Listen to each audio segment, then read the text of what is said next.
Hoje, então, a gente começa já discutindo os movimentos da Terra. Então, hoje a gente vai falar dos movimentos da Terra. Tá? Apesar da gente abordar só 2, existem num total de 16 movimentos, tá? Mas a prova de vocês só abordam os 2, que são os 2 mais praticados, são os 2 discutidos no ensino médio, que são os 2 movimentos mais simples do planeta.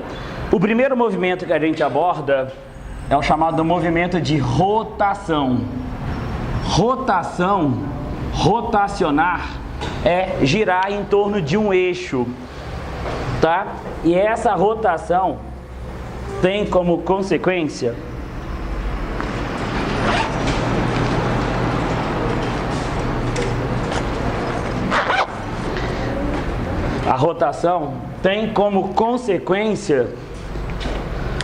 então esse aqui refere-se ao movimento giratório em seu eixo imaginário. Então, essa é a ideia da rotação. A rotação é o movimento giratório do planeta em seu eixo imaginário. Lembrando que esse eixo é no sentido norte-sul, tá? O eixo corresponde ao sentido norte-sul, tá? E daí? A rotação vai ter como efeito o chamado movimento aparente do Sol. Baseado na teoria heliocêntrica, considerando o Sol no meio do universo, a gente vai ter como consequência da rotação essa sensação que o Sol se desloca ao longo da abóbora celeste. Qual que é a ideia? O Sol sempre vai nascer a leste, vai passar pela parte mais alta do céu e se pôr a oeste. Esses horários, principalmente do nascer e o do pôr, são os horários que variam ao longo do ano. Ou seja, o nascer do Sol e o pôr do Sol não ocorrem no mesmo horário todos os dias. Tá bom? Esse horário é só uma referência. Para a gente entender essa ideia desse movimento, a inclinação da incidência do raio solar, ela vai determinar a quantidade de calor no meio. Por isso que de manhã não é tão quente, né? Daqui a pouco a gente vai ver que a gente vai estar chegando em temperatura próxima de Governador Valadares, né? Chega na hora do almoço a gente está chegando em Montes Claros, então vai só esquentando, tá? Por quê? Quando dá meio-dia, quando acontece o meio-dia, o ângulo de incidência solar forma um ângulo de 90 graus com a superfície. É o período de maior aquecimento, tá? Ah, vou ter a maior temperatura do dia aqui? Não. O dia vai continuar esquentando até ali pela faixa das 14 horas, se não começar a chover ou qualquer coisa desse tipo, tá bom? Mas não pode esquecer em momento algum que o movimento aparente do Sol é de leste para oeste, tá? Sempre assim? Sempre. O movimento aparente do Sol vai ser sempre de leste para oeste, ok? Sempre nesse sentido, o deslocamento vai ser sempre assim. O horário do nascer e do pôr varia, meio-dia não. Quando é meio-dia, aquele chamado zênite, que é o ponto máximo mais alto do Sol, é quando ocorre um fenômeno chamado de Sol a pino. O que é o Sol a pino? O Sol, a incidência solar, está formando um ângulo de 90 graus com a superfície. Determinou-se meio-dia. Não sei se vocês observaram aqui, o movimento aparente do Sol seria como se a gente estivesse a norte, olhando para sul e vendo o Sol nascer a leste e se pôr a oeste. Sempre assim. E não pode esquecer que é movimento aparente. Heliocêntrica, então na verdade o Sol está parado no centro do universo e a Terra que gira em seu próprio eixo. Por enquanto a gente está falando só desse movimento dela girar em torno do seu próprio eixo, nos dando essa sensação do movimento aparente do Sol. Tá claro? E aí, se a gente está falando da rotação, na verdade é o movimento da Terra em volta do Sol. Então a gente fala aqui do movimento da Terra em seu próprio eixo. Qual o sentido? A ideia é para que lado a Terra gira. O conhecimento lá da física de vocês, eu não sei se a física começa por a questão de mecânica, a ideia depende do referencial. Se aqui na Terra nós vamos ver o Sol nascendo a leste e se pondo a oeste diariamente, ele faz esse movimento parabólico, ele vai do leste para o oeste, é porque a Terra gira no sentido contrário. Então o sentido da rotação é de oeste para leste. E aí, cuidado com isso na hora de ler a prova e não fazer confusão. A Terra gira de oeste para leste, na mesma direção, porém no sentido oposto ao movimento aparente do Sol. Professor, como assim? Olha que coisa meio viajada. Nesse momento, vocês me veem deslocando para a direita. Se o referencial passar para mim, na verdade é vocês que deslocaram para a esquerda. Essa é a ideia. Então, se eu vejo o Sol nascendo lá, fazendo esse movimento e se pondo de cá, é porque a Terra gira no sentido contrário. Tá bom? O Sol vai nascer a leste e se pôr a oeste, porque a Terra gira de oeste para leste. Tá claro? Ela vai girar no sentido contrário ao movimento aparente do Sol. Ok? E aí, período é o tempo que a Terra gasta para isso, que é de aproximadamente 24 horas. Então, uma rotação completa leva aproximadamente 24 horas. Dependendo da época do ano um pouquinho mais, dependendo da época do ano um pouquinho menos. Mas a gente arredonda para 24 horas. E esse período, ele é denominado dia. Tá claro? Então, uma rotação determina um dia. Completou um dia, a Terra deu uma volta completa em torno do seu próprio eixo. Tá? Detalhe, não existe a 24ª hora. Cuidado com isso, tá bom? Tá ok? Hã? Já é meia-noite. Então, a 24ª hora, na verdade, é o zero. É o primeiro instante do dia. Tá? É algo que quase nenhum livro traz, porque considera intuitivo, principalmente no Réveillon. Você não espera da 00:01 para desejar Feliz Ano Novo. Deu 23:59, já está na expectativa, zerou, já é dia seguinte. Tá claro? Então a rotação completa é dada no período de 24 horas, chamado de dia.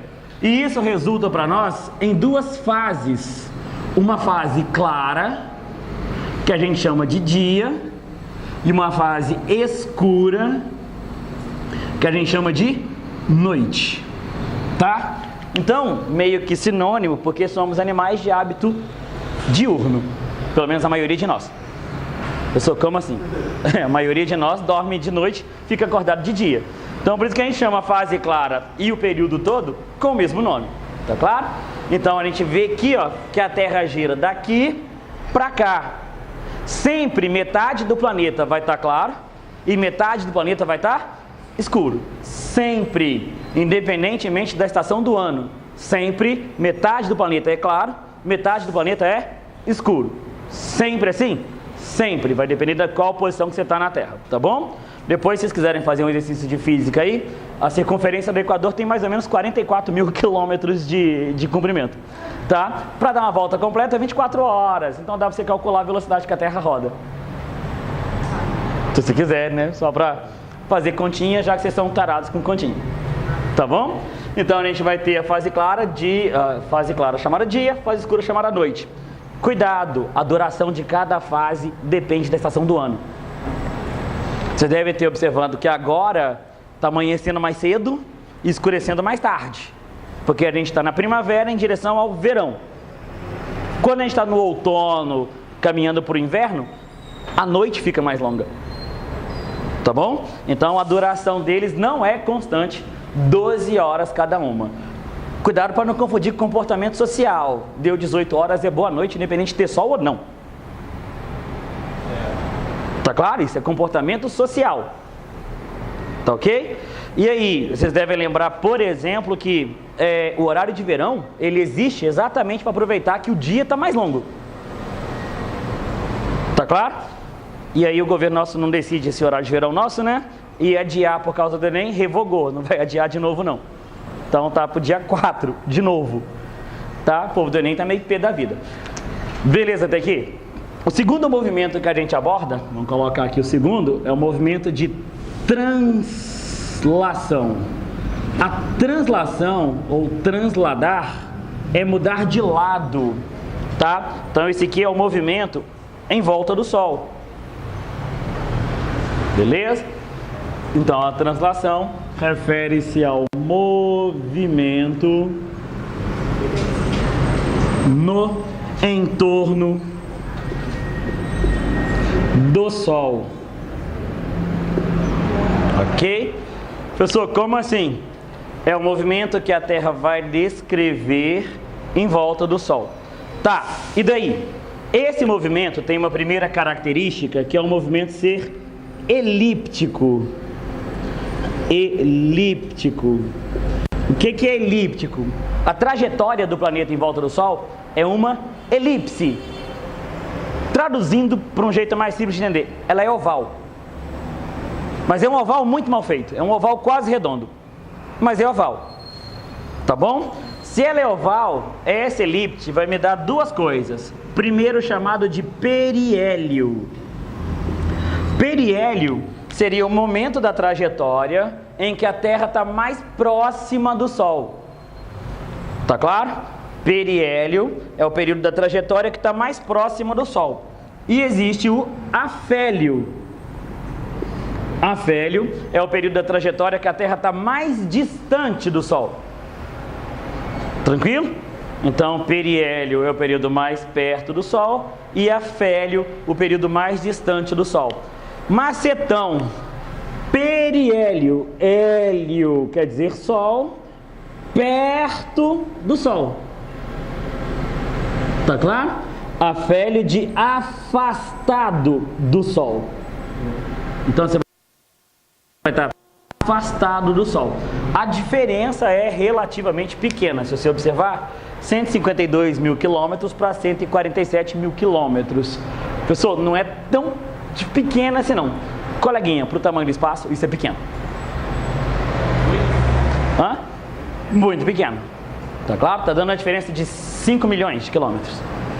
Pessoal, 5 milhões de quilômetros para você é pequeno. Para mim não, mas para a Terra é. Tá claro? E aí, pegadinha de prova. Periélio está mais perto do Sol. A galera tende a pensar que é verão. Afélio está mais afastado do Sol. A galera tende a pensar que é inverno. Isso é fake, tá bom? É mentira. Tá claro? Periélio e afélio não afetam diretamente o clima do planeta. Não afetam diretamente o clima do planeta. Periélio e afélio nem ocorrem nas datas de mudança de estação. Tá claro? Não vai ocorrer nessas datas de mudança não. Tá, e daí? Qual o período? O período de uma translação é de aproximadamente 365,25 dias. Tá claro? Então, a Terra dá 365,25 de volta em torno do seu próprio eixo, enquanto dá uma volta em torno do Sol. Entendeu a ideia? Ela faz os dois movimentos simultâneos. Ela vai girando no seu próprio eixo e dando a volta em torno do Sol. Então ela dá 365 voltas e 1/4 de volta, enquanto ele completa a volta em torno do Sol. É muito comum a anotação não vir dessa forma, a anotação vir 365 dias e 6 horas, que é 1/4 do dia. Tá? 365 dias e 6 horas corresponde a 1/4 do dia. Então você tem essa para dar a volta completa. por causa desse 1/4 do dia aqui, que existe o que a gente chama de ano bissexto. Ano bissexto possui 366 dias.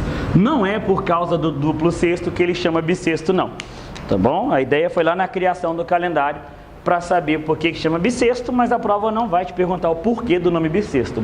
Você tem que saber que são 366 dias, tá? E quando o ano será bissexto? Ele será bissexto em duas hipóteses. Primeiro, em ano secular múltiplo de 400. Aí ele é bissexto. Tá ok? Se o ano for secular, o que é um ano secular? É o ano da virada do século. Para ele, o ano da virada do século ser bissexto, tem que ser múltiplo de 400. Tá? E ano não secular, vou colocar o não em destaque. Ano não secular, ele tem que ser múltiplo de 4. Tá ok? Ano secular, ele tem que ser múltiplo de 400. Ano não secular, ele tem que ser múltiplo de 4. Pessoas, sempre nessa regra? Sempre. Ano secular tem que ser múltiplo de 400 e ano não secular múltiplo de 4. Pessoal, como assim? Vamos pegar o ano de 1896. Ele é um ano não secular. Ano secular vai terminar obrigatoriamente em 00. Tá bom? Esse ano é um ano não secular. Tá claro? Então, para eu saber se ele é ou não bissexto, eu tenho que saber se esse número é divisível por 4. Ou se ele é um número múltiplo de 4, dá no mesmo. Pessoal, tá aí daí. Regra da divisibilidade por 4. Pega os dois últimos algarismos e confere se ele é. Se ele for, o número todo é. Então basta checar. Fazendo a continha rápida, 96 dividido por 4, 9 por 4 dá 2, resta 1, 16 por 4 dá 4 e resta 0. Como deu resto 0, então esse aqui foi um ano bissexto. Tranquilo? Foi um ano bissexto. Só olhar se os dois últimos é divisíveis por 4. Tá, e aí? Próximo ano bissexto vai ser qual?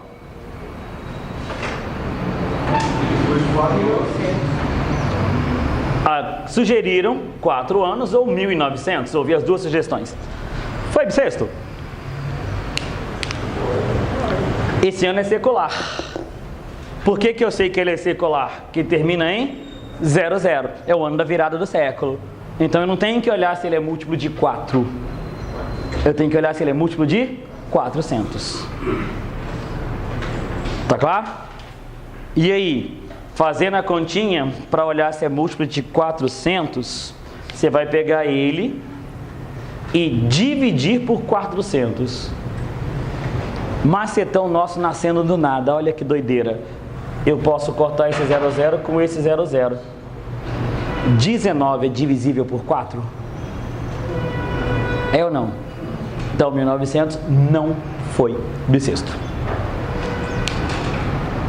Tá claro até aqui? Ah, professor, então vai ter 8 anos direto, sem ter o bissexto no meio? Isso. 8 anos direto, sem a existência do bissexto ali, tá? Então cuidado com algumas afirmações. Ano bissexto é sempre de 4 em 4 anos? Não. Na maioria dos casos, ocorre assim.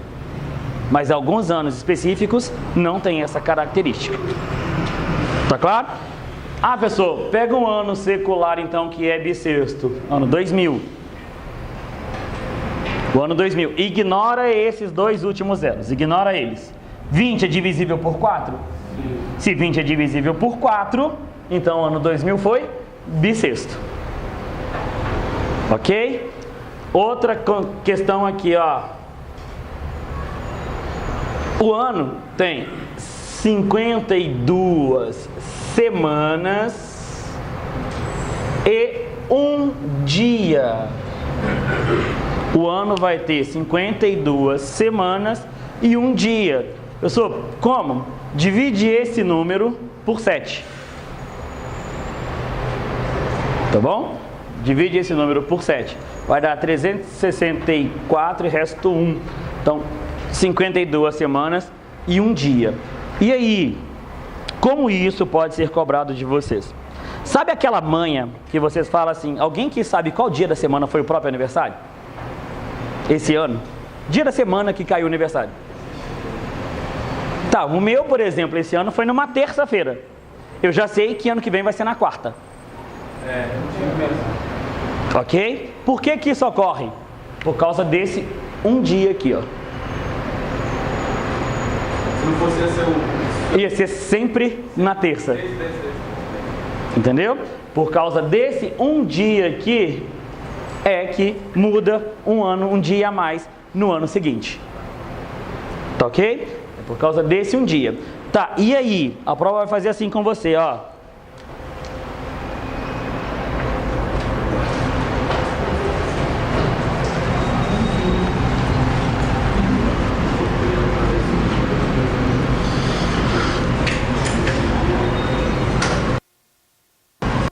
Olha só o que a prova vai te propor.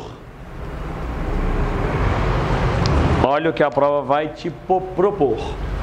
Fala, olha, se, deixa eu ver que dias são hoje, 16 de outubro de 2018 é uma terça-feira, eu quero saber em que ano vai ser de novo uma terça-feira.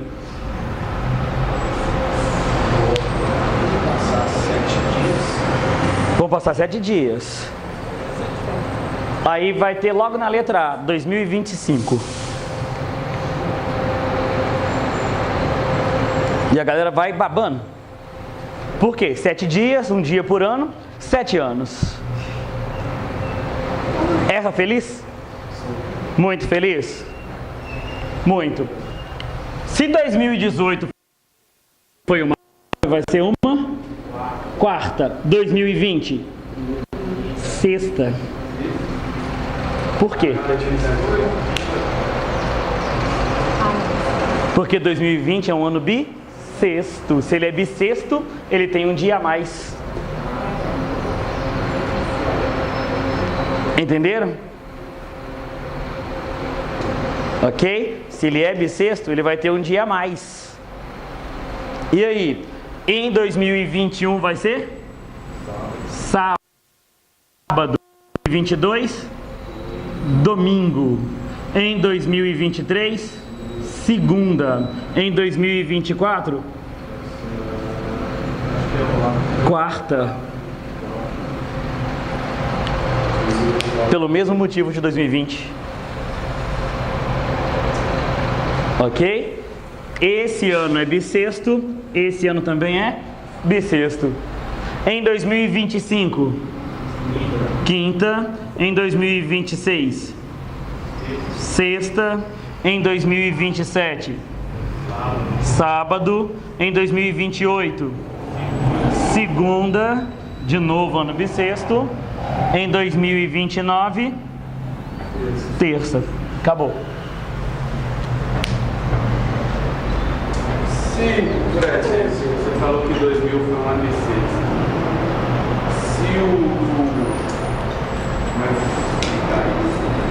Se no 24 ali, o 4 é par, sempre vai ser ano bissexto? Não é todo ano par que é bissexto, não. 2022 é par e não é bissexto. Não, então a cada 4 anos. Sim, o ano bissexto obrigatoriamente é par. Não, mas a cada 4 anos é bissexto. Exceto o secular. Ano secular não é a cada 4 anos. Que 1900 ele é múltiplo de 4, mas não foi bissexto.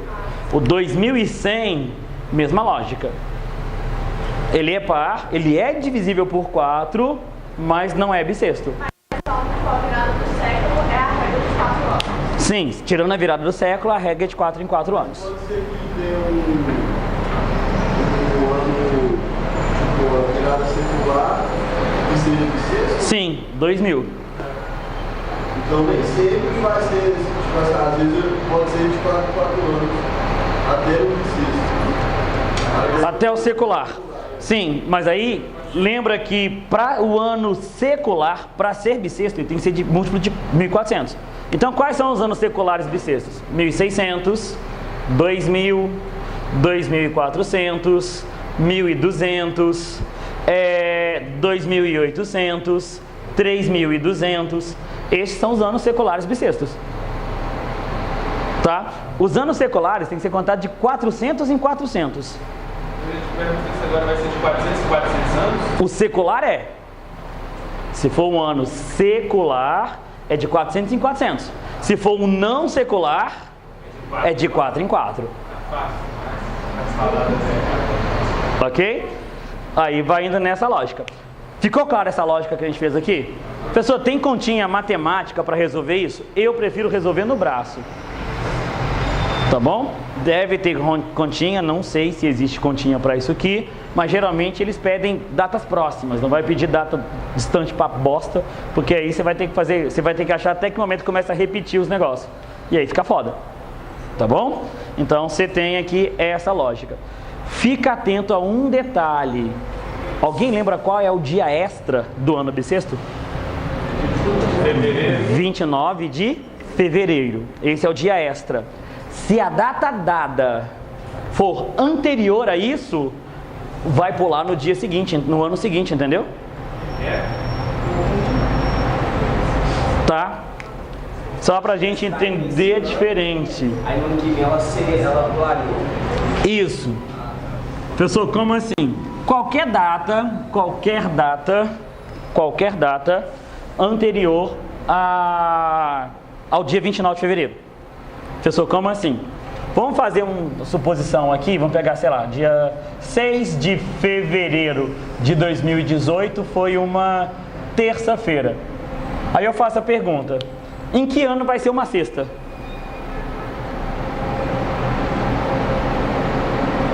Tá? Faço essa pergunta logo de cara, que a galera, peraí, se foi terça, 2019 é quarta, aí aqui vai ser sexta, então vai lá. Fazendo com a mesma lógica. Então, se 2018 foi uma terça, lembrando que essa data não sei se está certo, tá bom? Peguei assim aleatório, tá bom? Então, dia 19, em 2019 vai ser numa quarta, em 2020 vai ser numa quinta.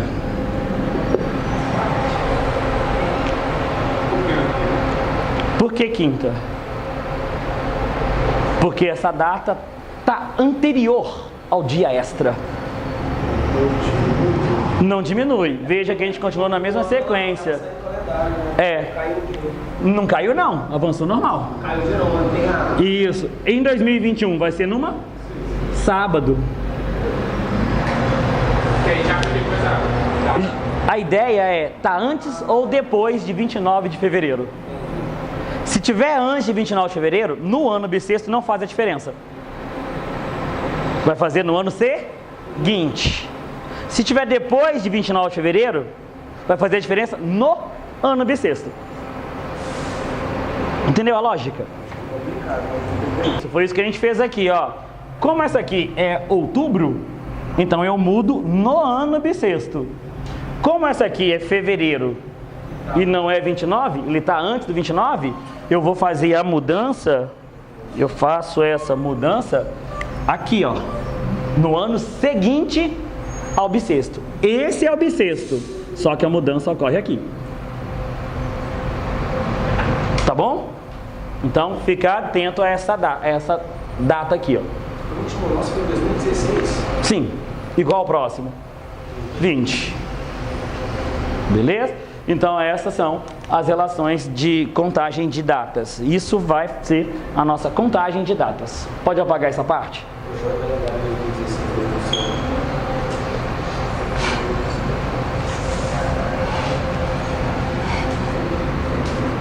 Aí quando cai essa questão, o pessoal cai perguntando igual o senhor fez ali? Sim.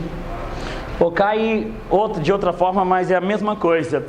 Eu pergunto lá, eu pergunto, esse dia 16 de 10 de 2018 foi uma terça? Em que ano essa data, não, deixa eu pensar aqui, que dia da semana vai ser em 2023?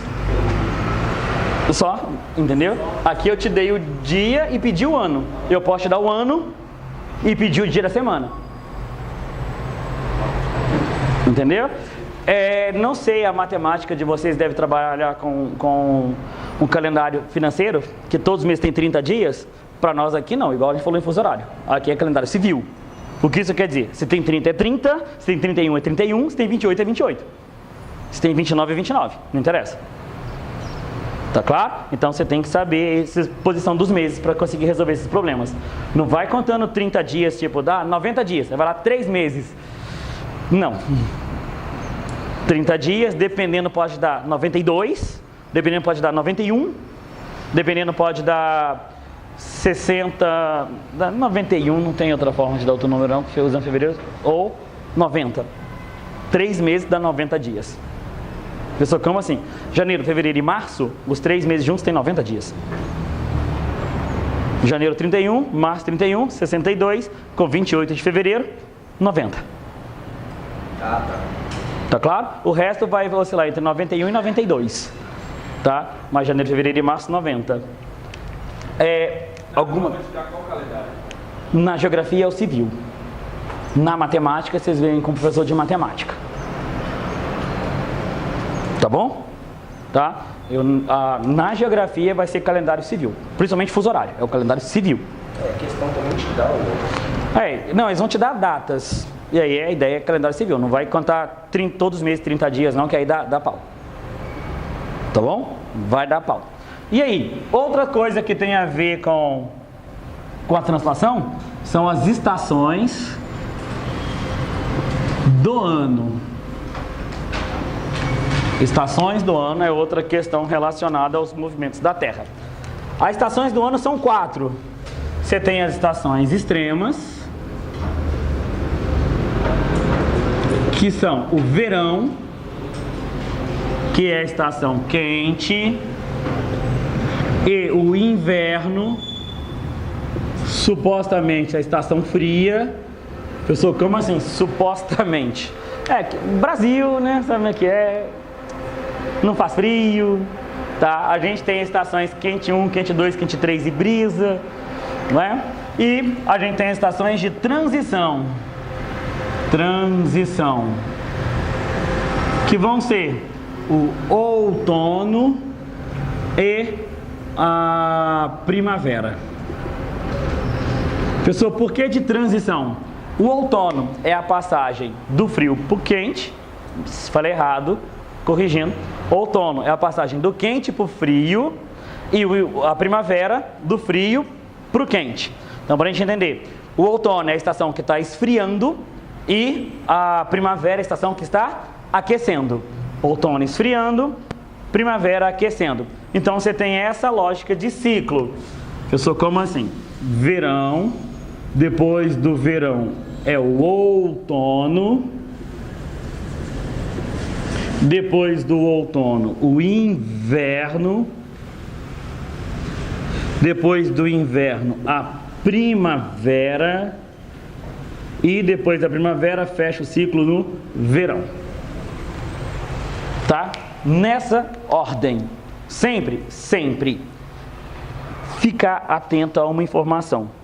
O planeta todo sempre tem 2 estações simultâneas. 2. É sempre os hemisférios norte e sul, as estações são opostas. Pessoal, como assim? Se o hemisfério norte for verão, nesse mesmo momento, o hemisfério sul é inverno. Tá claro? 6 meses depois, isso se inverte. Então, se o hemisfério norte for inverno, o hemisfério sul vai ser verão. Tá? Hoje, 15 de outubro, a gente está na primavera. E o hemisfério norte, no outono. Então a gente está na estação que está aquecendo e eles na estação que está esfriando. Tá? Sempre assim? Sempre. A gente consegue visualizar isso claramente pelo Natal. Natal é uma cultura do hemisfério norte.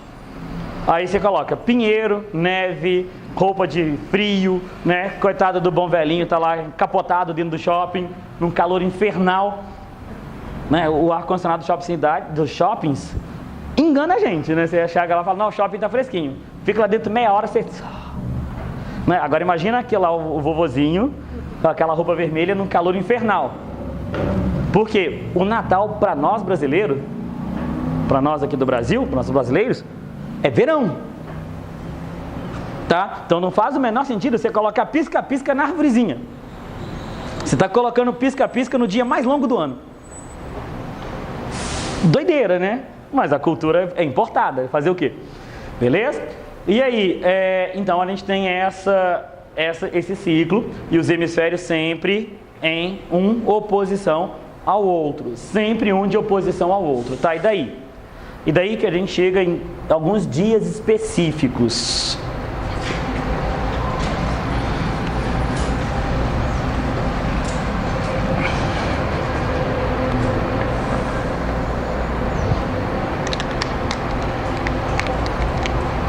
O primeiro deles a gente chama de equinócio. O prefixo equi quer dizer igual.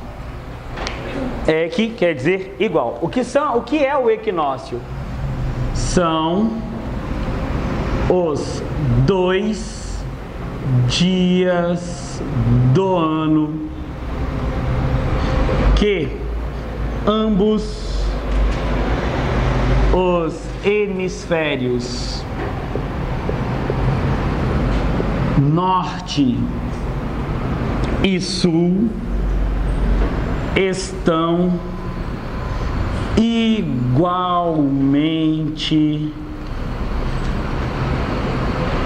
iluminados. Então, ambos os hemisférios estão igualmente iluminados. O que acontece? São os 2 únicos dias do ano que o dia e noite possuem igual duração. Vai dar em torno de 12 horas para cada um. Tá claro? Somente nesses 2 dias do ano que isso ocorre. Dia e noite com igual duração. Tá, e aí? Que datas são essas? Vão ser os dias 21 de março e 23 de setembro. Tá claro? 21 de março e 23 de setembro. Então você vai olhar aqui, ó, equinócio 21 de março e equinócio 23 de setembro. Qual estação começa? Depende de que hemisfério. No hemisfério norte vai ser uma, no hemisfério sul vai ser outra, tá bom? O que a gente pode afirmar? Que isso aqui é o início do outono e primavera. Tá claro? O dia do equinócio é o dia que começa o outono e a primavera. Pra gente no Brasil, 21 de março é o nosso outono, 23 de setembro a nossa primavera. Tá claro? 21 de março o nosso outono, 23 de setembro a nossa primavera. Tá, professor, e daí? O fenômeno de sol a pino sobre o Equador.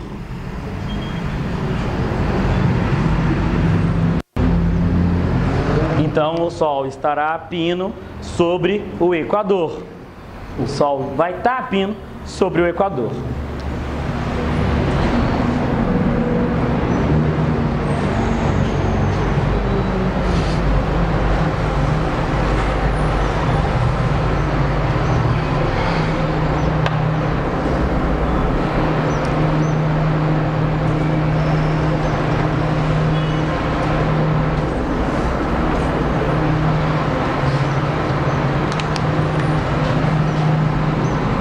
Solstício.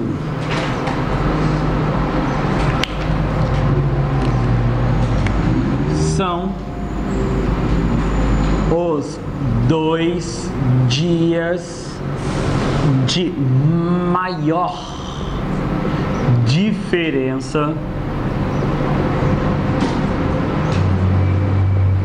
de incidência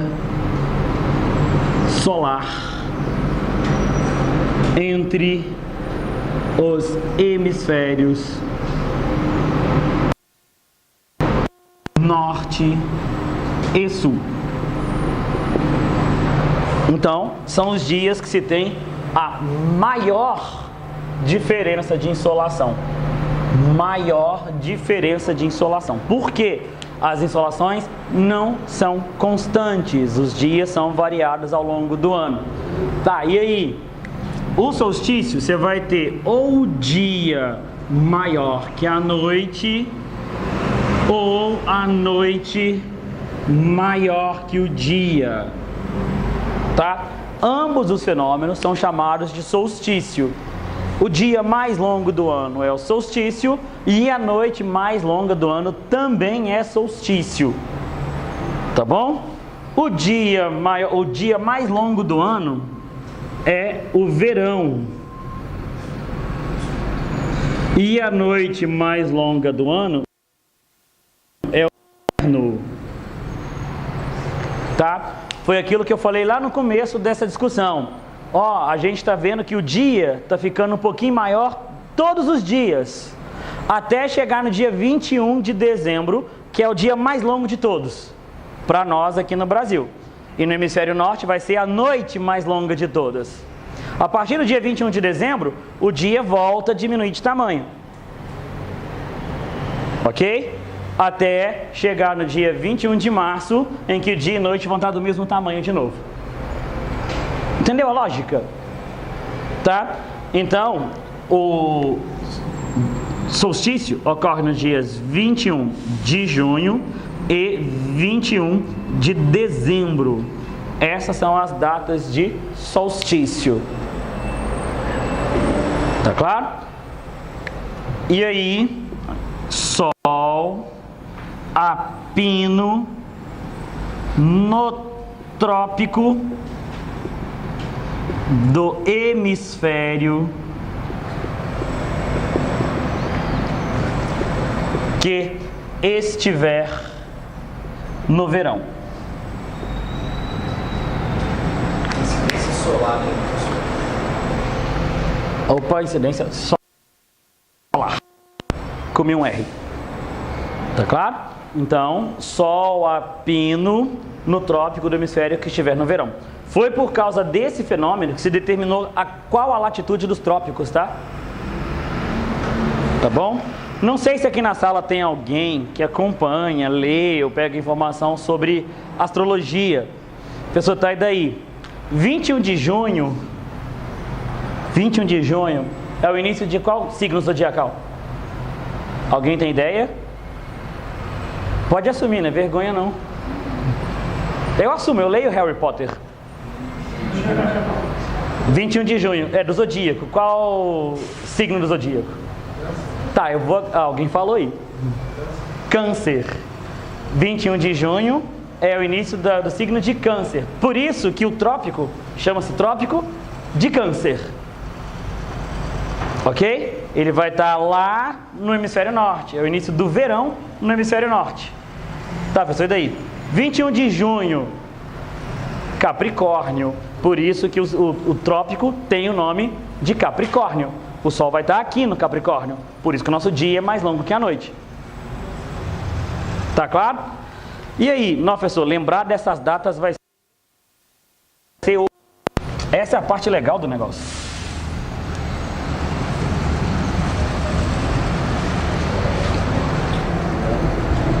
Versão resumida de tudo que a gente discutiu. Versão resumida. Então a gente coloca aqui, data, vamos colocar hemisfério norte, hemisfério sul, dia e incidência solar. Tabelinha bem rapidinho com a versão resumida. Como é que você vai lembrar as datas? Simples. 21.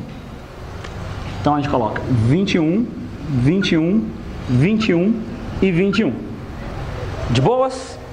Para ficar diferentão, o terceiro falar, não, eu tenho que ser o terceiro. Tá ok? Então fica 21, 21, 23 e 21. Quantos Quantos meses tem um ano? Quantas estações? Então dão quantos meses por estação? Então é 21 do 3, do 6, do 9 e do 12. É só ir contando de 3 em 3. Ok as datas? Sim ou não? 21, 21, 23, 21 e conta de 3 em 3. 3, 6, 9 e 12. São as datas. Se você quiser checar. Tá claro? E aí, no norte, em 21 de 3 é a primavera. Em junho é o verão. Aqui é o outono e aqui é o inverno. Só lembrar lá da ordem que você aprendeu no jardim. Primavera, verão, outono, inverno. Hemisfério sul é só inverter. Se aqui é primavera, aqui vai ser? Não. Oposto à primavera, outono. Se aqui é verão, aqui é inverno. E aqui? Primavera. Aqui? Tranquilo? Sempre que é primavera ou outono, é equinócio. Se for verão ou inverno, é solstício. Outono e primavera, equinócio. Inverno e verão é solstício. Tá claro? Incidência solar, que a gente pode chamar também de sol a pino, que é quando o sol forma um ângulo de 90 graus com a superfície. E aí, toda vez que for equinócio, quer dizer que está no Equador. Tá claro? Sempre que for equinócio, o sol a pino ocorre no Equador. Sempre que for equinócio, sol a pino no Equador. Se for solstício, o sol a pino é no trópico. Qualquer solstício? Sim, só que em trópico de hemisférios opostos. E aí pegando a nossa deixa, 21 de junho, Câncer. Então aqui é trópico de Câncer, localizado no hemisfério norte. Aqui 21 de dezembro, Capricórnio, localizado no hemisfério sul.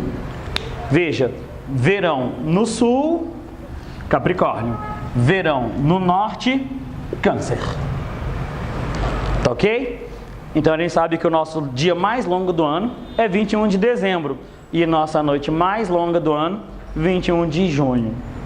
Tá bom? Então a gente coloca observação. Uma observação. Regiões equatoriais não possuem variação significativa. Então, regiões próximas do Equador, meio que esse negócio não faz diferença não. Tá bom? Áreas próximas do Equador não vai fazer diferença. Tá claro? Por causa dessa variação é que foi criado o horário de verão. O horário de verão foi feito nos Estados Unidos, no final do século XIX, exatamente para aproveitar esse maior período de luz solar. Tá? Ah, professor, mas o povo acende a luz do mesmo jeito. A economia de energia não está só do povo não acender luz. A economia de energia está baseada em diluir o horário de pico de consumo. Tá? Isso vai gerar uma certa economia. O horário de verão adianta em 1 hora. Tá ok? O horário de verão adianta o horário em 1 hora. Vai adiantar o horário em 1 hora. Beleza? Só para criar um mecanismo de economizar energia, diluir o horário de pico de consumo. Tá claro? Tá, e aí? O horário de verão, no caso do Brasil, ele se estende do terceiro domingo de outubro ao terceiro sábado de fevereiro. Tá claro? Então ele vai legalmente do terceiro domingo de outubro ao terceiro sábado de fevereiro. Do terceiro domingo de outubro ao terceiro sábado de fevereiro, podendo ser alterado conforme decisão do governo federal. Ele vai sofrer alteração conforme o governo federal determina. Tá claro? Por exemplo, esse ano, por questões eleitorais, de acordo com o governo, para facilitar e não ficar muito divergente a apuração dos votos, como o primeiro turno foi fora do horário de verão e o segundo turno seria no horário de verão, o governo adiou o horário de verão para depois do segundo turno. Tá? Então, dia 22, o horário de verão começar nesse fim de semana. Esse já é o terceiro? Já. Então, para começar nesse fim de semana, só vai começar daqui 2 semanas. E o MEC pediu para adiar por causa do Enem. Inicialmente, o governo aceitou. Só que eu recebi hoje um link para o G1, falando que o governo revogou. Não vou confirmar isso, porque pode ser fake news. Tá? Mas, enfim, tinha adiado, mas agora revogou. Então, ele pode alterar essa data para atender uma demanda do governo federal. Tá bom? E encerramento a mesma coisa. Teve um ano que a Dilma Rousseff adiou um final de semana, porque a hora de verão ia terminar no final de semana de carnaval. Ela adiou para uma semana seguinte. Por quê? Ela falou que ia ver se ainda dava para economizar mais um cadinho de energia ainda com o pessoal na folia. Beleza? Então, pode ser alterada conforme a necessidade. Essas são as datas de referência. Tá bom? Onde somente as regiões sul, sudeste e centro-oeste. Somente regiões sul, sudeste e centro-oeste. Região norte e nordeste não aderem ao horário de verão. Pergunta básica, por quê? Está próximo da linha do Equador. É o que a gente colocou aqui, ó. Regiões equatoriais não vão ter variação significativa, então não faz sentido nenhum eles adotarem o horário de verão. Tá bom? Um ano ou outro, a Bahia adotou, deu ruim, não quis adotar mais. Tocantins já adotou uma vez, deu ruim também, não quis adotar mais. Tá? Então, somente as regiões sul, sudeste e centro-oeste adotam. Eu acho que Mato Grosso também podia sair fora, não vai fazer diferença lá não. Tá bom? Mas sul, sudeste e centro-oeste, todos esses estados adotam horário de verão. Tá claro até aqui? Tá? Detalhe, eu queria que alguém tivesse questionado, mas não houve o questionamento. Meio chato, mas enfim. Ele começa no meio da primavera e termina no meio do verão. Tá claro? Se você fizer a conta aqui, dá 4 meses. Ok? Professor, por quê? Lembra que a gente falou que no início da primavera é o equinócio, o dia é igual à noite? O dia seguinte, o dia já está um pouquinho maior. O dia seguinte vai ficando um pouquinho maior. Então, qual que é o período do ano que eu vou ter os maiores dias? Os maiores dias vai estar do metade da primavera à metade do verão. Sendo que o maior dia de todos é o solstício. Entendeu? Por isso que o horário de verão se estende da metade da primavera à metade do verão. Não sei se isso aconteceu com alguém aqui da sala, vocês viram que o bug da TIM no final de semana? Adiantou o relógio de uma galera automaticamente. A galera coloca o celular para despertar, a TIM foi e adiantou o relógio. Esqueceu de atualizar o programa. Entendeu? E detalhe, né? Que ano passado começou no dia 15, esse ano começou no dia 15 de novo. Tinha que ser no dia 14. E aí, a galera levantando mais cedo para ir pro trabalho. Vocês viram a reportagem sobre isso? O pessoal o meu não adiantou não, eu sou cliente da TIM, o meu não adiantou não. Tá? Mas eu fiquei sabendo de várias pessoas, da minha esposa adiantou. Adiantou em 1 hora o celular dela. Viajado, tá? Mas ocorre essa ideia de adiantar o relógio em 1 hora. Vocês não tiveram a sensação, no começo desse mês, eu que levanto de manhã para ir trabalhar, acordei e achei que eu estava muito atrasado. Como assim? O sol estava rachando. Eu falei, puta merda, perdi o horário, o despertador não tocou. Não tocou. Aí eu olhei no relógio. Mas, pô... Tá? O meu quarto é virado pro leste de manhã, então o sol chega rachando na janela. Se esquecer de fechar o blackout, vai lá na minha cara, assim, ó. Né? E aí, falei, não, perdi o horário, tô atrasado. Levantei correndo, fiz as coisas correndo, fui olhar o relógio. Não tinha dado, faltava meia hora ainda para o horário de levantar. Tá? Se você observar, está acontecendo com cada vez mais frequência agora. Está amanhecendo cada vez mais cedo e anoitecendo cada vez mais tarde. Tá? Quando começar o horário de verão, 19 horas vai estar com solzinho lá ainda de boas. Tá? Pessoal, professor, é bom fazer atividade ao ar livre. Coleguinha, fazer atividade não é bom. Então, tipo, tá? Não, para vocês é. Tá? Para vocês é. Pessoal, como assim? Imagina estômago catar pessoas em pedaços. Mas, enfim.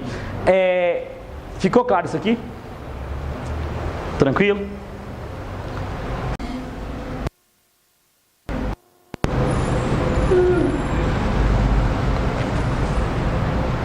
Curvas de nível. Curvas de nível são formas de se representar o relevo, tá bom? Professor, como assim? As curvas de nível.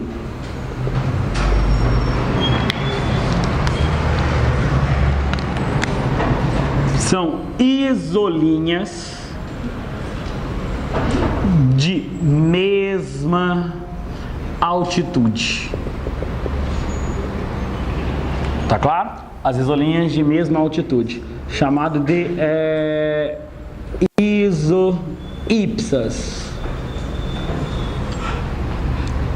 São sempre fechadas. Curva de nível não termina do nada. Tá claro? E aí, a variação, que é o caso da diferença de altitude constante em um mesmo mapa topográfico. Por que eu estou falando isso? Não pode confundir a variação de altitude com a distância entre as linhas. Professor, não entendi. Observem que aqui, ó, de 20 para 40 mudou quantos metros? 20. De 40 para 60. De 60 para 80. De 80 para 100. Então a mudança de altitude, ela é constante. Veja que a distância entre as linhas não é. Então, não é a distância entre as linhas que me dá altitude. O que me dá altitude é a cota. Tá claro? Por quê, professor? Olha como é o relevo. De um lado eu tenho um morrinho mais suave, de outro eu tenho um morrinho mais íngreme.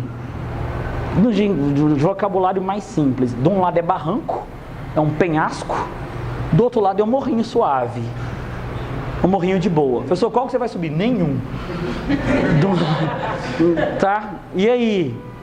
E aí que você observa, do lado do barranco, as curvas de nível são mais próximas. Do lado do morrinho suave, as curvas de nível são mais afastadas. Então, a distâncias entre as linhas me informa a inclinação, não a altitude. Ficou claro isso? Fazendo uma analogia bem simples. Tem umas escadas que dá preguiça de subir, que o degrau é muito largo e muito baixinho. Sabe aquela que você não consegue? Ele é largo demais para você dar um passo por degrau, mas é estreito demais para você dar 2 passos. Você tem coordenação para subir. Aí você vai subir, você tem que dar um passo curtinho, sobe um degrau. E tem outras escadas, por falta de espaço, o degrau dela é estreitinho, você tem que pisar com o pé de lado. Olha a ideia. A escada com degrau estreitinho, ela é quase na vertical. Então, quanto mais pertinho a quina do degrau tiver uma da outra, maior é a inclinação. Se for aquela do degrau bem largo, ela fica quase uma rampa. Entenderam a lógica? É a mesma aqui. Curva de nível mais afastada uma da outra, menor inclinação. curvas de nível mais próximas uma da outra, maior a inclinação. Tá claro? Então, pessoal, como assim? Se a gente colocar aqui inclinação dentro desse tópico, a gente coloca inclinação. A inclinação será maior com as curvas mais próximas. Curvas mais próximas. Então, se a curva de nível estiver embolado demais, é inclinação bem elevada. Supostamente ela não cruza uma com a outra, mas tem uns que está tão 90 graus que as curvas de nível embolou tudo. Tá claro? Se as curvas de nível estiver muito embolada, a inclinação é maior. Tá? E a inclinação será menor com curvas mais afastadas. Com as curvas mais afastadas. Tá claro? Detalhe aqui, não sou obrigado a te dar um número de todas as linhas não, tá bom? Tá? Não é obrigatório vir um número de todas as linhas não. Até de qual que é a variação da linha. Eles vão te dar algumas linhas apenas, tá? Geralmente por intervalo constante, geralmente não, sempre por intervalo constante. E aí pergunta, quanto varia cada linha? Beleza? É uma continha bem simples. Professor, como assim? Aqui a gente tem um outro mapinha de curvas de nível. A imagem ficou muito boa.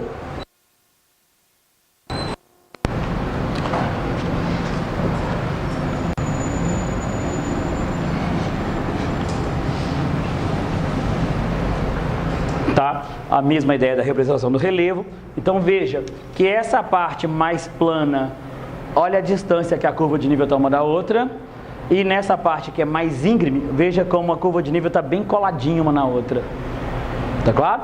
Curva de nível mais afastada, menor a declividade. Curva de nível mais próxima, maior a declividade. Tá, e aí, qual que é a ideia? Eu tenho aqui uma curva de nível aqui, uma outra curva de nível aqui, uma outra curva de nível aqui, uma outra curva de nível aqui, uma outra curva de nível aqui, uma outra aqui assim. Eu falo, ó, aqui é o 0, aqui é o 20. Aí eu pergunto, de quanto varia cada linha? De boas? Tá? Então 0, 5, 10, 15 e 20. Lembrando que isso tem que valer no mapa todo. Vai ser de 5 em 5 no mapa todo. Ah, surgiu dúvida, os valores são maiores. Você vai pegar o valor maior menos o valor menor. No nosso exemplo aqui vai ser 20 menos 0. E dividir pela quantidade de espaços existentes. Não de linhas, de espaços. 1, 2, 3, 4. Então eu vou dividir isso por 4. Olha lá, deu de 5 em 5 que vocês falaram. Tá claro? Dois números consecutivos, o maior menos o menor, dividido pela quantidade de espaços existentes entre eles. Te dá o valor da cada cota. Tá claro? Vai te dar esse valor. Aqui a gente tem um outro mapinha de curvas de nível. Tá aqui a ideia da representação. Se você quiser fazer o teste, ó, 200 menos 50, 150 dividido por 1, 2, 3, 50. 50, 100, 150, tranquilo? Tá? Lembrando que essa linha aqui, qual o valor dela? Oi? Essa linha, qual o valor dela? 0. Por que ele é 0? É o nível do mar. Mas tem que dar certo? Daqui pra cá tem que dar 50, ó. Rolou? Deu para perceber que aqui... Qual que é a altitude aqui? Qual que é a altitude bem no vale aqui? 50? Tem que ser 50. É menos de 50. Então, qual que é a ideia? Se eu coloco um ponto aqui assim, eu sei que a altitude daquele ponto é maior que 0 e menor que 50. Tá claro? Qual é a altitude máxima desse morro de Cabo? A altitude máxima dele? 200 e? Não. É maior que 250, mas é menor que 300. Porque não está indo de 50 e 50? Qual que seria a próxima que não está desenhado? Então quer dizer que não chegou a 300, mas passou do 250. Entendeu? Vai ser maior que 250 e menor que 300. Tudo bem? Garrou? Não, eu queria matar ele. Ah, tá. Entendeu a ideia? Tá? E aí, coloca lá na prova, traça 4 rotas aí e fala, olha, você vai fazer uma caminhada com a terceira idade. Qual das rotas é a melhor? Aí você lembra, terceira idade, maior dificuldade de deslocamento, e aí então, eles vão colocar uma rota bem aqui, ó. Aí você vai escolher a rota aqui? Por que não? É um barrancão, é inclinado. Tá? As questões são assim. Ou vai pedir para você desenhar o perfil. Bota eles pra escalar lá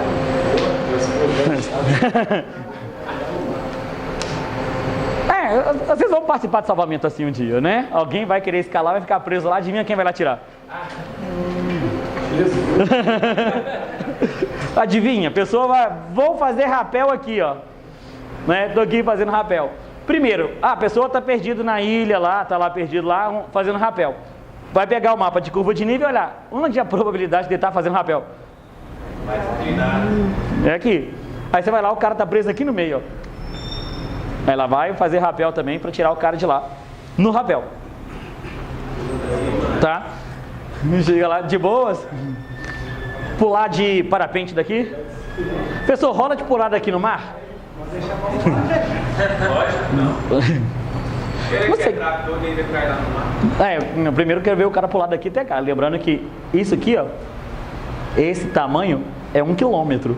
Então daqui até aqui tá dando quase 1 quilômetro. Eles estão pular alto, né? A gente pular alto, pular pra frente, né? O cara voa pra pular daqui e chegar aqui.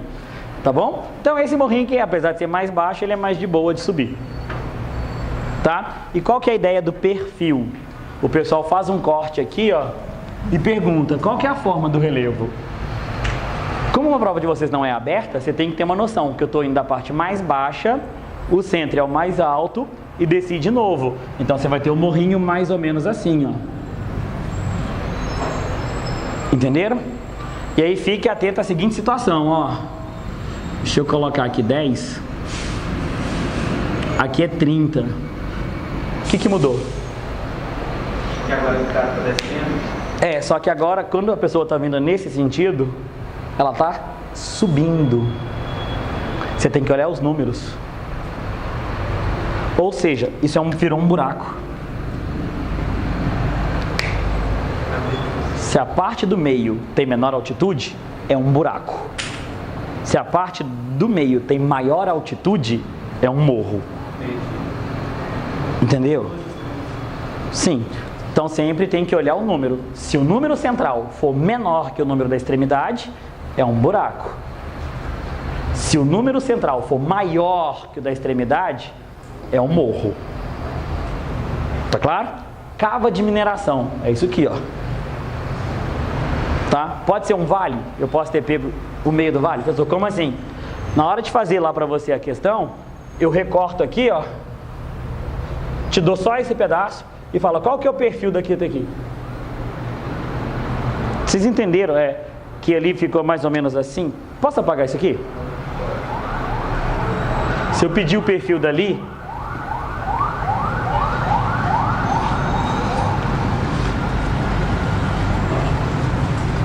pedir o perfil dali, o que acontece? Vai dar um morrinho assim, ó. Vai dar um morro assim, faz isso, e um morro mais alto. Deu para perceber que ali é isso aqui? E veja que lá de cá é mais barranco, ó. E aí? Só que a prova pode fazer um recorte e querer só esse pedaço, ó. Que recorte seria esse? Ao invés de dar esse negócio inteiro, eu faço um retângulo aqui assim, ó. E falo, qual que é o perfil disso? Tranquilo? Você tem que ter essa noção que, veja, se eu sair dessa praia e vir para a praia até do lado de cá, eu subo o morro, chego no topo, desço o morro, chego no fundo do vale, começo a subir de novo, chego no topo do morro, desço no barranquinho, chego na praia de novo. Tem o perfil todo, tá? Se eu saio desse topo e vou para esse topo, desço o morro, chego no vale, subo o morro, cheguei no topo. Então vai depender de qual o tamanho do espaço que a questão vai te delimitar, tá? Detalhe, como a prova é objetiva, você tem que ter a noção de fazer a comparação da curva de nível com a forma do relevo que está desenhado. Hã? É sempre comparação. Lembra aquela atividade da pré-escola? Hã? Lembra aquela atividade da pré-escola, ligar o objeto à sua sombra? A ideia é essa, só que ao invés de ligar vai estar nas alternativas. Entendeu? A ideia é só essa, é a mesma ideia. Se a curva de nível é isso, como que é o relevo? Tá claro? E aí você tem que ter essa noção geral, ó. A partir daquele mapa, a gente fez esse relevo. Então você tem que ter uma noção que esse é o jeitão do relevo. E vai ter esse jeitão, esse perfil. Tá? Ah, se fosse um só desse. Se fosse um só desse, assim. A reta vai estar aqui assim. Sempre vai ter uma reta indicando onde que é o perfil, tá bom? Aí vai ter uma reta aqui assim, ó. A reta do perfil vai estar aqui assim. Tá, e aí? Você vai estar ali assim, ele é um morro suave de um lado, vai subir e é suave do outro. Por quê? Apesar de ter curva de nível muito perto, aqui não faz parte do perfil, porque o perfil vai estar traçado aqui. Entendeu? Ficou claro? Tá? Então acabamos curvas de nível e para acabar a cartografia, finalmente, até que enfim, as representações da Terra, chamada projeções cartográficas.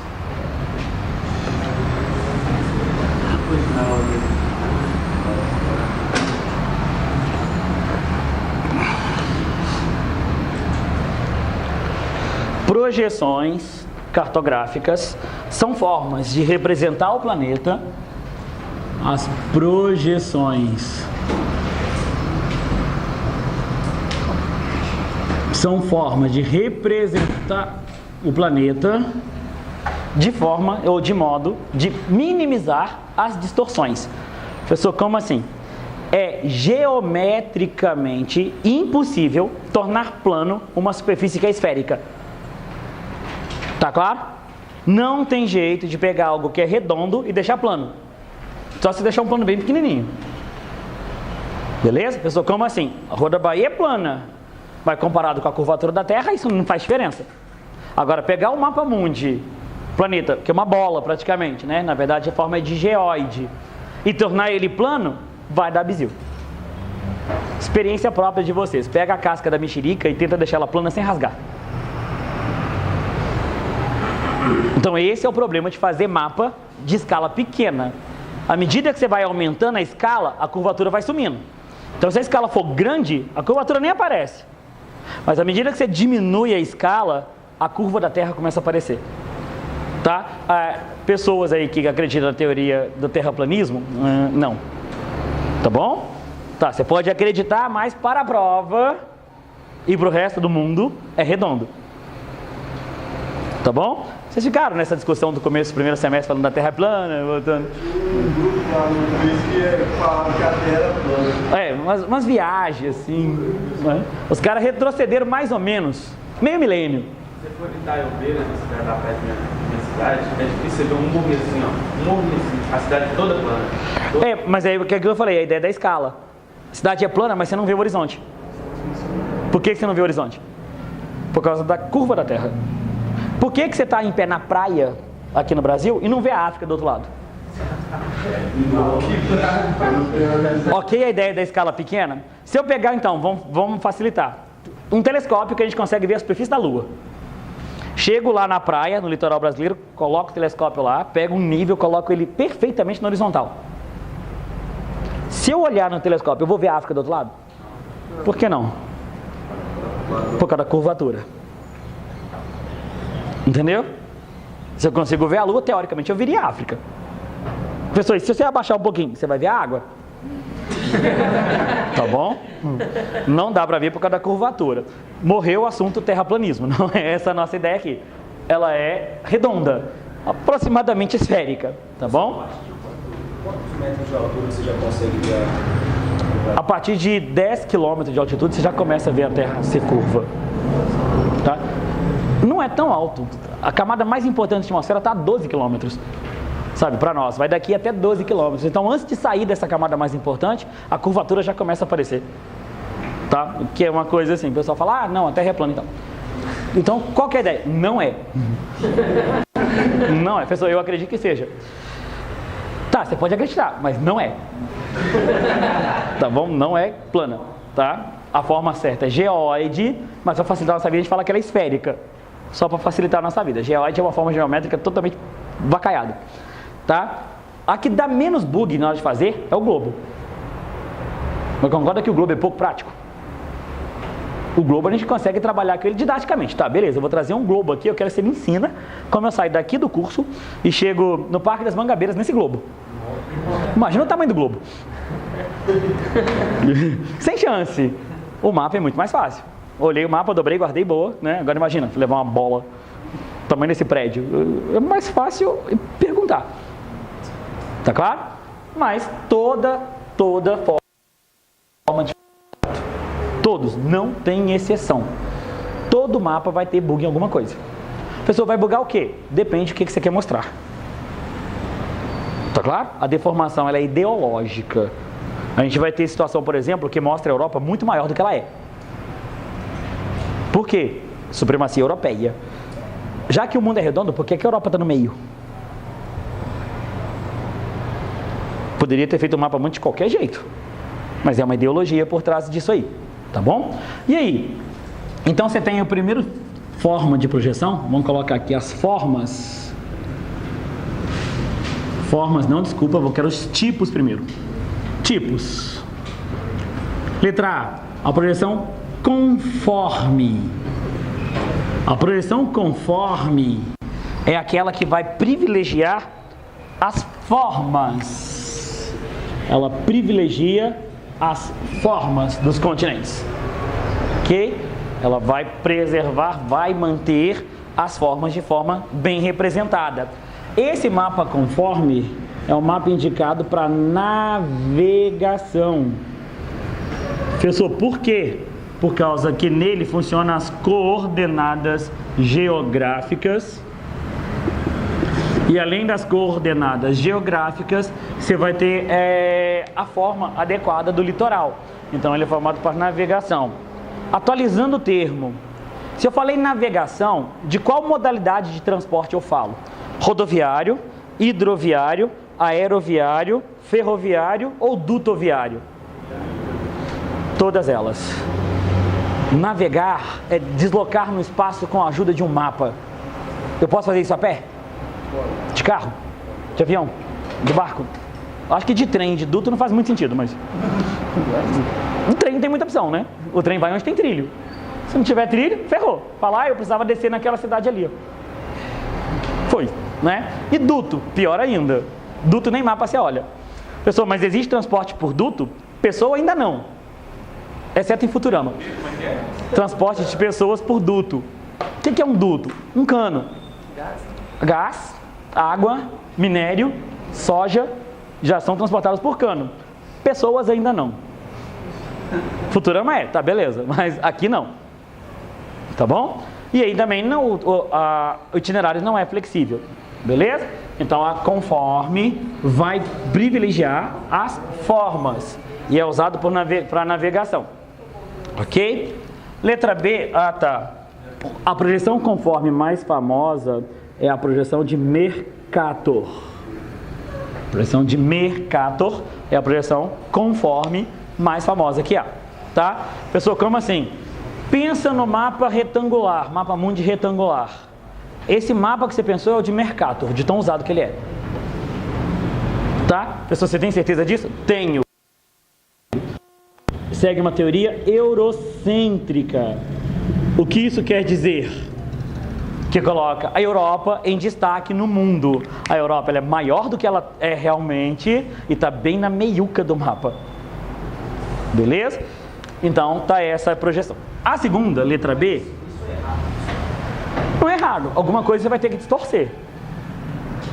Para qual que é o uso? Geralmente você escolhe o que você vai distorcer, o que não for atrapalhar o uso que você tem. Entendeu? É a que vai fazer uma distorção.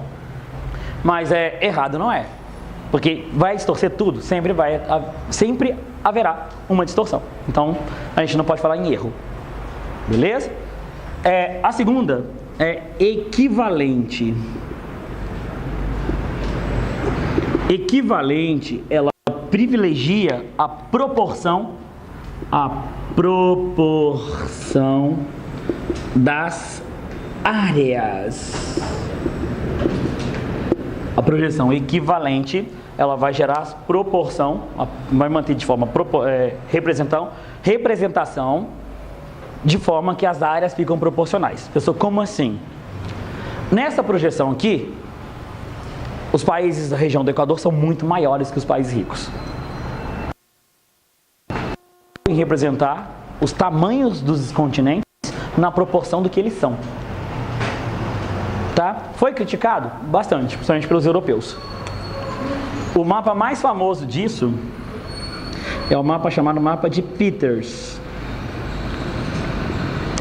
que é chamado de terceiro mundista. Pessoal, por que terceiro mundista? Porque a maior parte dos países pobres são países chamados de terceiro mundo. Tá? E como os países ficaram grandaço, então os países de terceiro mundo estão gigantes nesse mapa. Tranquilo? E letra C. Letra C é o mapa equidistante.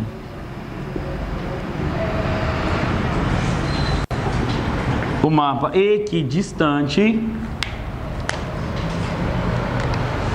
ele mantém a distância linear entre as localidades. Tá claro?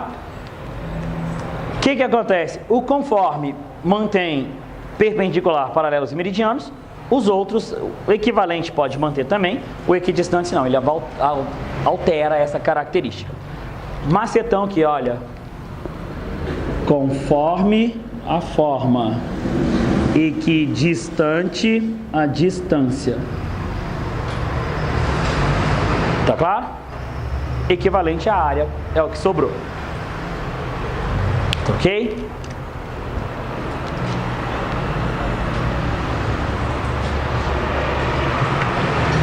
E aí, nós vamos ter as formas.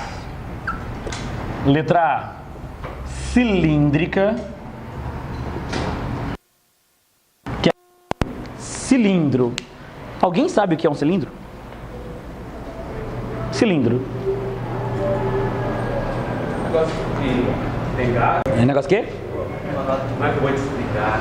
O poste de iluminação pública pode ser um exemplo? Sim. Pode. Agora eu fiquei na dúvida. Ou você não sabe o que é um poste, ou você não sabe o que é um cilindro.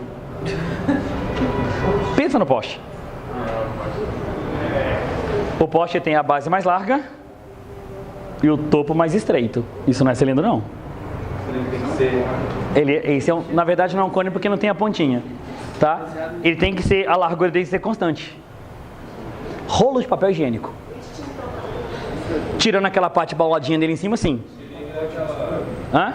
Pacote de biscoito. A parte central do rolo, sim. Tá? Então cuidado com essas informações. A gente é enganado pela nossa mente. A maioria não lembra que o poste é largo embaixo, fininho em cima. A pessoa não acredita em você. Na hora que você sair na rua, você olha pra você ver. Tá? Você vai olhar que ele começa mais largo e vai afinando em cima. Tá bom? Daí um poste ali, ó. Dá pra você olhar pela janela e ver isso. Beleza?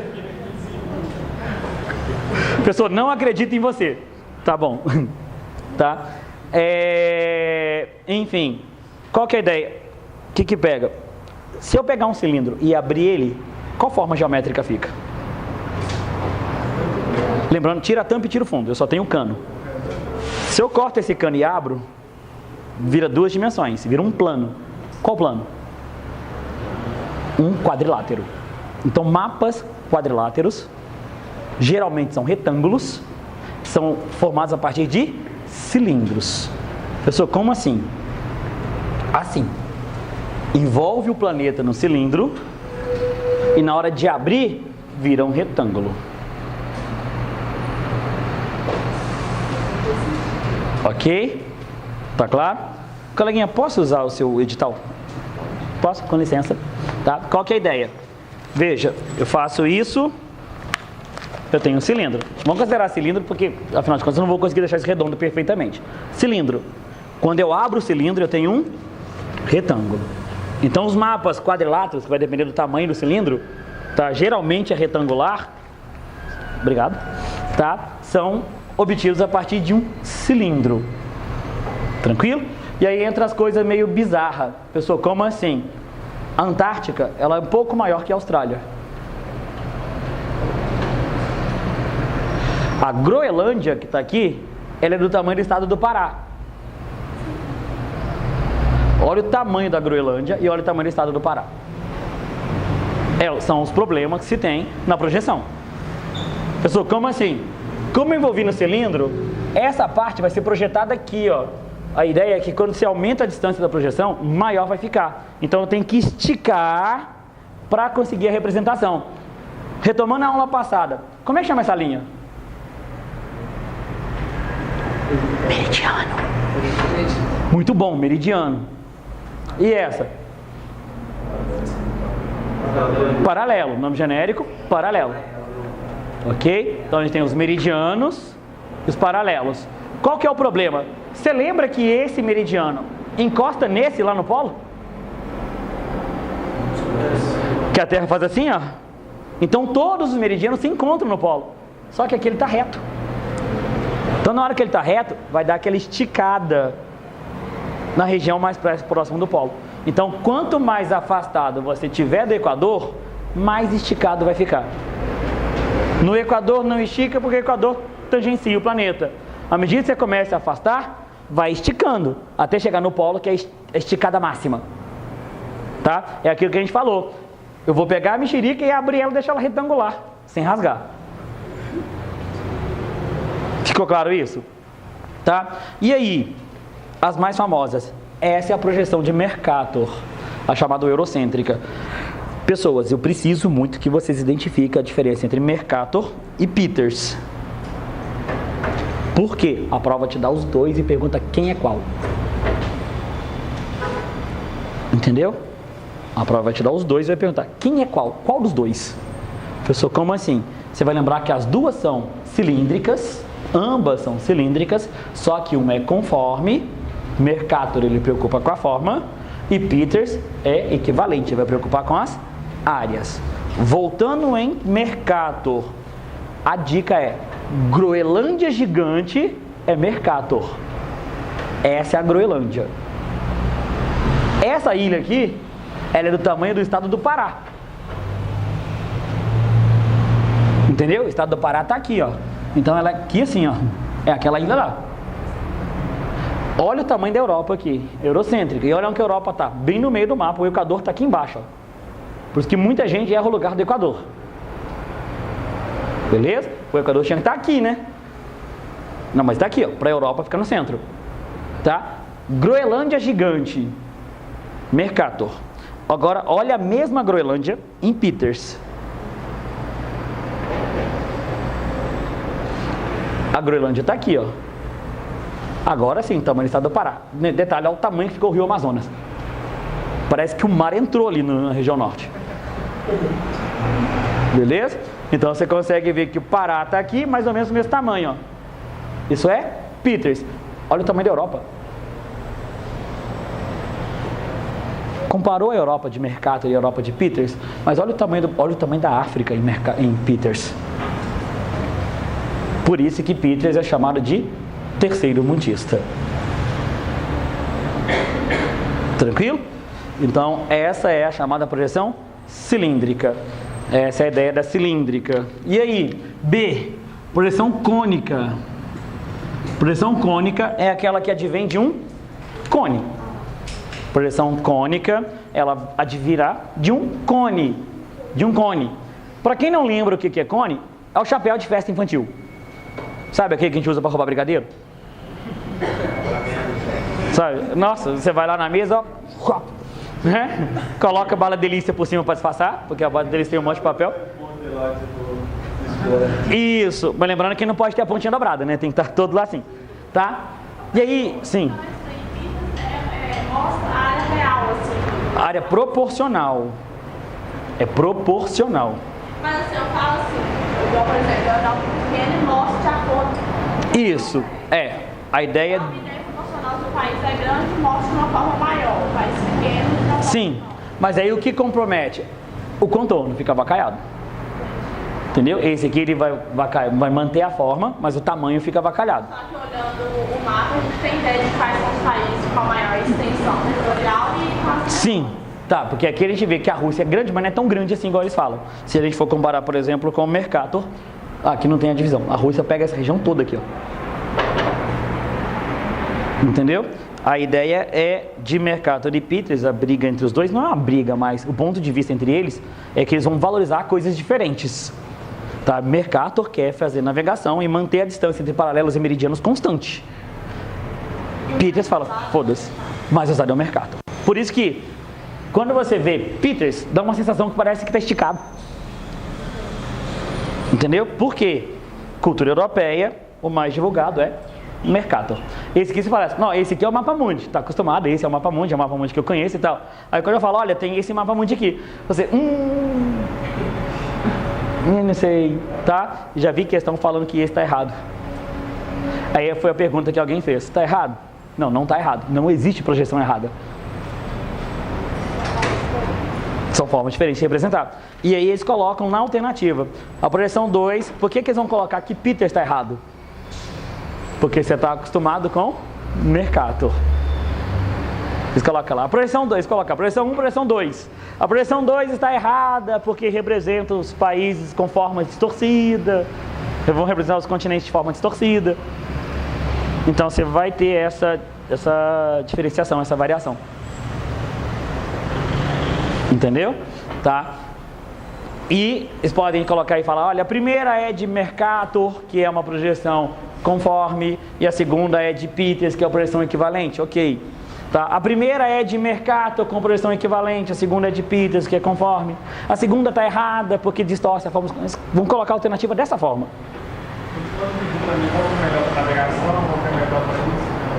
Nunca vi uma questão assim. Nunca vi, até porque essa informação aqui, livro nenhum traz. Ela é mais utilizada por causa da manutenção. Eles vão colocar de uma outra forma. Eles vão colocar, olha, é melhor para navegação? Não, eles vão colocar, olha, mantém o sistema de coordenadas de forma mais adequada. Ok, é Mercator. Tá? Porque aqui, veja, a distância entre os paralelos aqui é muito maior do que aqui, ó. Por que fez isso? Já que aqui eu estiquei assim, aqui eu estico assim, para equilibrar. Entendeu? Aqui eu estiquei assim e lá eu estiquei assim. Pronto. Tentei consertar mais ou menos as distorções. Tá? E aí o que a coleguinha falou. Aqui é para você comparar o tamanho real dos países, a proporção entre os tamanhos. No outro, você compara a localização. E o contorno, a forma do contorno. Tá? Tem alguma das duas errada? Não. Nenhuma delas são erradas. Tá claro? E essa é a cônica. Professor, tá aí daí. Eu acredito que numa altura dessa da nossa vida, todo mundo aqui já foi uma festa infantil. E já ganhou aquele chapeuzinho maldito. Né? Depois que você tem barba, aquele chapeuzinho só serve para enroscar na barba. Né? O pessoal acha que quem usa chapéu é só criança. Coloca o elástico curtíssimo, né? E a pessoa do aniversário quer que você use na hora de cantar parabéns. Você fica aquele negócio assim, né? Já viu quando ele desamonta? Por favor, não usa galinha pintadinha como referência. Que da galinha pintadinha ele não é um cone, né? Ele tem a galinha na frente. Mas enfim, ele abre, fica com essa forma. Ok? Então esse mapa que representa um pedaço de circunferência, pessoal, qual o tamanho do pedaço? Varia de acordo com o tamanho do cone. Já vi mapa desse ser gigante assim, tá? E deu a observar que esse aqui é praticamente um mapa mundi. Temos a América, olha o tamanho da Groenlândia de novo.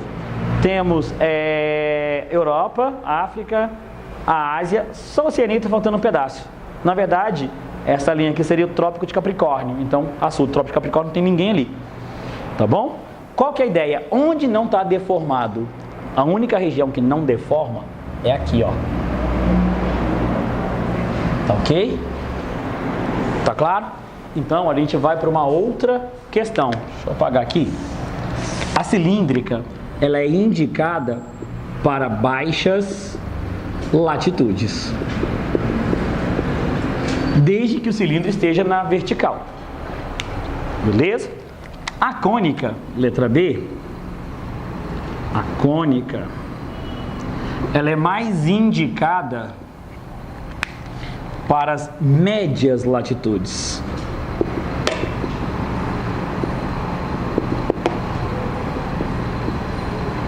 Ok? A cônica ela vai ser indicada pelas médias latitudes. E letra C, que é a chamada plana, que também pode ser chamada de azimutal, plana ou azimutal, ela é mais usada para altas latitudes. Então, olha só, voltando na cilíndrica, essa região é a menos deformada, região próxima ao Equador. Essa região é a menos deformada, região da zona temperada. E a última é a chamada plana ou azimutal. Onde não está deformado? O ponto central. O resto, à medida que se afasta desse ponto central, você vai aumentando a deformação. Beleza? Então, os paralelos são círculos concêntricos, os meridianos são retos e radianos do polo. Tá? Mais usada para altas latitudes. Tranquilo? Então, você vai ter essas características dentro da ideia das projeções. Eu posso fazer tanto a de cima, aqui do norte, quanto a do sul, quanto aqui da região do Equador. Detalhe, só não deforma o centro. Tá bom? Só não vai deformar o centro. A ONU utiliza esse tipo de projeção. Beleza? Ficou meio clichê depois que o Enem perguntou que projeção era essa. Acho que foi o Enem do ano passado, se não estiver enganado, do ano atrasado. Perguntou, que projeção é essa? Deu para perceber que é o mapa mundi? Sem Antártica, mas é o mapa mundi? Pessoal, como assim? América, África, Europa, Ásia e Oceania. Tá tudo aí, exceto a Antártica. Beleza? Que projeção é essa? Plana. Tá? Apesar de muita gente marcar cilíndrica, ela é plana. A chance de perguntar isso na sua prova? Acredito que não. Caiu recentemente no Enem. Tá bem recente no Enem. Outras projeções. Essa é chamada de afilática. Então, letra D. Afilática. A afilática, ela estaria mais certa aqui do que aqui. Pessoal, como assim? Porque ela não tem nenhum disso. Ela não preserva nem forma, nem área, nem distância. Ok? A ideia ali é tentar suavizar as distorções. É outro mapa mundi bastante conhecido também, né? Bem conhecido. Tá claro? Então, a gente fecha a parte de cartografia. Faremos nosso intervalo agora, tá? Quando a gente voltar, a gente começa a falar de relevo. Sim? Só que copiar aqui o negócio da coisa. Sim, sem problema. Tá?